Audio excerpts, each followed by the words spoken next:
చిత్తూరు కాల్పుల ఘటనలో కీలక మలుపులు వెలుగు చూసింది. ఓ ప్రముఖ వ్యాపారి ఇంట్లో పనిచేసే వ్యక్తి దోపిడీకి స్కెచ్ వేసినట్లు పోలీసులు గుర్తించారు. ఉత్తరాదికి చెందిన వారితో స్కెచ్ వేసినట్లు తెలిపారు.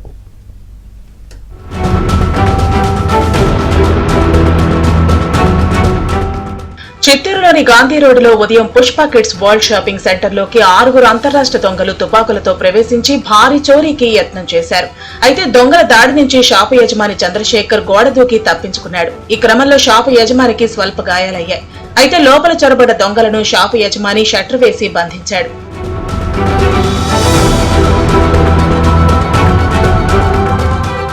ఈ ఘటనపై దర్యాప్తు నిర్వహించిన పోలీసులు స్థానికుల సాయంతో 4 దొంగలను అదుపులోకి తీసుకున్నారు.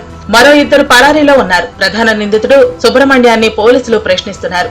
చంద్రశేఖర్ షాపులో దోపిడీకి సుబ్రహ్మణ్యం ముఠాను ఏర్పాటు చేసినట్లు గుర్తించారు. గతంలో ఫర్నిచర్ వ్యాపారం చేసిన సుబ్రహ్మణ్యం నష్టాలు రావడంతో చంద్రశేఖర్ దగ్గరే పనిచేస్తున్నట్లు పోలీసులు వెల్లడించారు. వచ్చిన 4 లైవ్ పట్టుకున్నాం.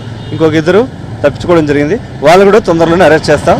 దీని వెనక ఏం జరిగింది, వ్యక్తిగతంగా వచ్చారా లేకపోతే ఏదైనా డబ్బు కోసం వచ్చారా అనేది తదుపరి విచారణ తెలుసు. మనతో పెనుగులాడినప్పుడు ఆ గ్లౌజెస్ అన్ని వాళ్ళు వేసుకున్నవే, మిగిలిన వాళ్ళు ఆ గ్లౌజెస్ కూడా పడేసి పారిపోవడం జరిగింది.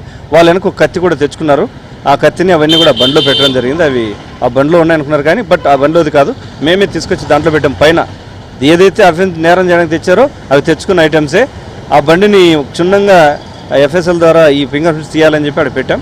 ఆ బండిలో కూడా వచ్చినారని సమాచారం, దాని మీద కూడా ఇన్ఫర్మేషన్ తీస్తున్నాం. అది తమిళనాడు రిజిస్ట్రేషన్ ఉంది.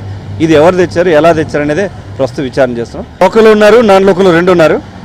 లోకల్లో ఉన్న వ్యక్తికి ఆ వ్యక్తులు పరిచయం అనేది, ఈ వ్యక్తికి అప్పులు ఎక్కువైపోయి ఎవరినో ఒకరిని బాగా డబ్బుని తీసుకొని సెలెక్ట్ చేసుకొని టార్గెట్ చేస్తే ఏదైనా డబ్బు దొరికితే అప్పులు తీర్చుకోవచ్చు అనేది అతని ఉద్దేశం అని నాకు అంటా ఉన్నారు. కర్ణాటక ఉత్తరాదికి చెందిన దుండగులు ఈ ముఠాలో సభ్యులుగా ఉన్నారు. రబ్బర్ బుల్లెట్లు వినియోగించి తుపాకులతో ఇంట్లో దోపిడీకి యత్నించారు. 2.5 గంటల పాటు ఆపరేషన్ నిర్వహించారు. దొంగల ముఠాను అదుపులోకి తీసుకున్నారు.